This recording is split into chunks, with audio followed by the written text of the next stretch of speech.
Hi everybody.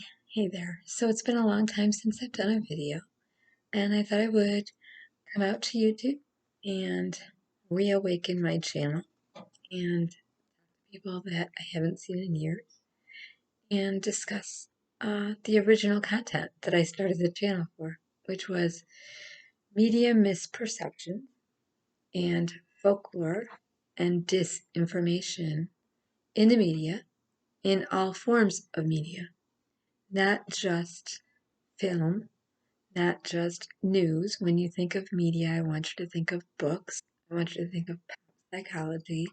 I want you to think of news that becomes true and um, experted advice that has no validity. So there are many, many different subjects that I could go into right here. But because my channel is about the disinformation and myth and profit in pathology, that does go along with recovery and oftentimes recovery of trauma in our past. I want to start there because that's a main area of my channel. Coming out here in 2007 and talking about being diagnosed with multiple personality in 1986, and that being called dissociative identity disorder, now DID. I looked at all the media portrayals, the movies, the TV series, the soap operas, the primetime true news specials, all the books. I've done a lot of reviews. In the very beginning, I talked about some of the big blunders that happened in the 1980s, early 90s. There was a real romancing of repressed traumatic memories, and there was what we called in the 80s the witch hunt and mass hysteria. And many women were going in search of repressed memories based on feelings of fear, feelings of insomnia, feelings of just an icky feeling around a person, uh, flashes of memory that didn't really make sense for their life, nightmares, headaches, depression, anxiety. So any there was like a checklist of just huge amounts of things that your obstetrician gynecologist, your primary care doctor, if you were going to a doctor too much and saying, I've got a rash over here, I get sick when I eat food, my stomach gets all messed up, I'm having trouble swallowing, I got a headache, I got a lower backache, I have pelvic pain. Guess what? You were probably sent to a therapist to go in search of what's wrong, what happened to this person. There's something wrong. We can't find any empirical evidence for these physical complaints. You may have been diagnosed with generalized anxiety, delayed grief reaction, post-traumatic stress, and then been sent along the lines of therapy and in search of recovering a memory that was put together very much like a puzzle in the doctor's office and through the hard work that you were doing together. And then oftentimes there are many, many tools that were given, writing exercises, working with your memory. What if I don't remember? Going and finding that memory anyways. What if it didn't happen in my life? It could have happened in a past life.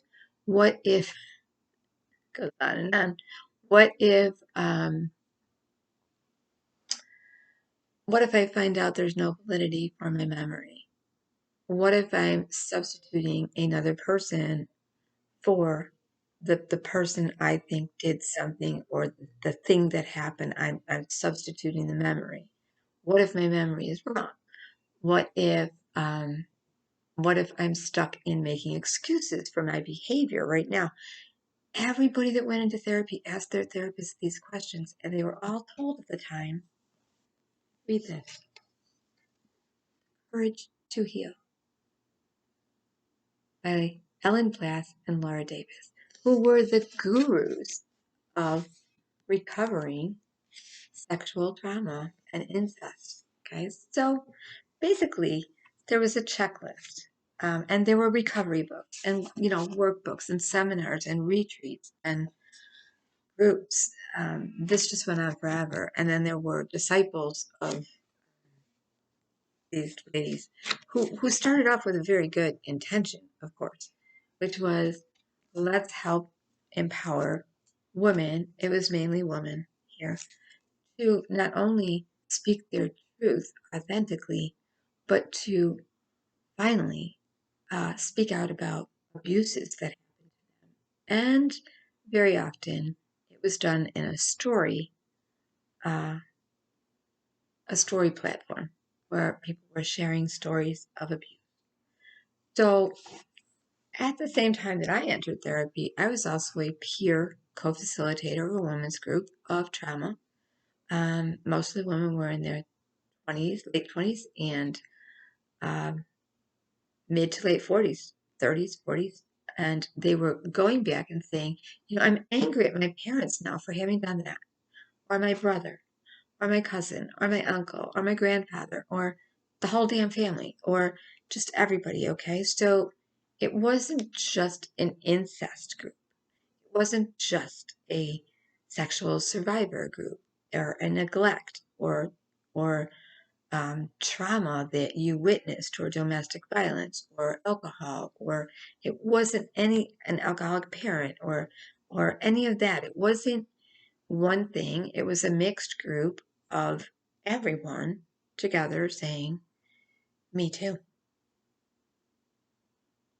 That happened to me too. Me too. You had an alcoholic parent? Me too. Yeah, they suck. Me too. The worst is a dry drunk. Me too. Your parents popped pills? Me too. You had a weird uncle that kind of went after you and did things? Me too. What about that babysitter down the street? How about the daycare? Did you get sent to a daycare? Me too. What about that gym teacher? Me too. What about that weird uncle, that weird aunt, that weird babysitter, that weird, ah, everyone. Everyone abused everyone. At the end of all these stories, I mean, everyone was a victim. Nobody was a survivor. Okay? A guide for women survivors of sexual abuse. Nobody came out of this a survivor or a thriver. Everyone came out victim, blaming, and going in search of memories that very often did not exist. Now, I want to be clear on this. There's a great divide with this. Because it's a very hard thing to do, to say, well, this did more damage than good. But by 1994, this did more damage than good. This book came out in 1988. Every therapist's office had this book on the shelf. Every therapist office that worked with women, repressed memory, trauma, eventually found you a Courage to Heal kind of group to go to. And I co-facilitated one. And very often people borrowed from each other's stories because they didn't feel their experience was worthy of even space to open their mouth and say their words. Oftentimes there were pillows and foam bats, and people took turns um, holding up the pillow and saying, okay, this is your father, this is your mother, this is your cousin, this is your uncle, this is your aunt, this is whoever it was that abused you, right? That kid next door, whoever it was, those bullies down the street, whoever it was, name it and beat the bejiggers out of them. Here's a safe place to do it. And really, a lot of my time was spent making coffee for people and cleaning up the feathers pillows. Mm-hmm. Yeah. And encouraging people to stand up and get angry, show some emotion, and put some moxie into that, put some elbow grease into that punch on that pillow. And this was the 80s. People were just running around in the early 90s, you did this to me, and that's why I'm behaving this way. There was no personal accountability for behavior. Every behavior was explained away from what happened. It could be a parent that had to work a lot and was not home for their children. They were neglectful. Those parents were bad. They didn't spend enough time with their kids. Well, whatever were they thinking? It could be a parent that left children in older children in charge of everyone. Why was so much responsibility put on me? It could be a parent that unfortunately their kids had to know that maybe a little too much information about their money situation or a sickness or whatever. They were aware of their parents' problems. You let us know too much. We shouldn't have been burdened with that. Shame on you. You're an awful parent. Or it could have been a parent that molested a child or sexually abused a child or neglected a child or physically abused a child. Um, it ran the gamut of extreme, but in between, from here to here, a lot of damage was done. Well, these ladies, that was not their intent, but this took on a life of its own, very much like MeToo movement has done. And I can just remember in the late 90s, many women getting together and having book burning parties. Even though this book was on the top of the like Bible, it was like the Bible. If you don't, it was the Bible of trauma, repressed, recovered memories. It didn't take long till suddenly people were reading it with awakened eyes and saying, "Wait a minute, what if I don't remember being abused? Let me go in search of it. What if my memory's wrong? Let me make it right. Wait a minute, what about multiple personalities? What if I don't have any alters? Let me go in search of them. They're there. Let me go in search of them." What? Everything had a reason and a meaning applied. The Me Too movement is very much like that. Only eventually here, what women had to realize, and men too, is you have to have some, well, there were many ceremonies and many tools you could do to confront the people that abused you. But it was not really encouraged because very often you were told the abuser is probably not ever going to admit it. The abuser may never apologize to you. So you better know what you want from the abuser before you confront, and you better be able to substantiate that allegation with true fact. If you can't, you can just get yourself hurt. It's slander. You're liable for damages. So very often we would tell the woman to write letters to their abuser and rip them up. Write letters and burn them. We would have bonfires in the back of where we had groups. There's one group right on Linden Oaks that I used to go to here in Rochester, New York. And we would sit in the back or in a wooded area where we had a fire pit, and we would burn the letters. We would read them, cry over them, scream over them, yell over them. And and each week it would be a new letter. And I want to say this to you, and this. And this is how you did this to my life. And this is how you did that to my life. And this is this and that and this and that. And then we would throw them in the little bonfire. And then we would toast marshmallows. Hmm. Or we would have a good day and make a ceremony day where we're going to go out to the lake, we're going to put it in a bottle, we're going to throw it out to the lake.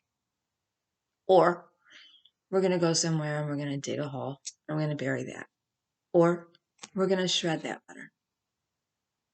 Because we knew that unless it was documented, unless you had gone to the police, unless you had gone to a parent, unless you had gone to a school teacher, unless you had gone to a doctor, unless it was a matter of court record, pediatrician, doctor, something, guidance counselor, something, church counselor, young, something back then that happened, you could not then 20, 30 years later say, that happened to me.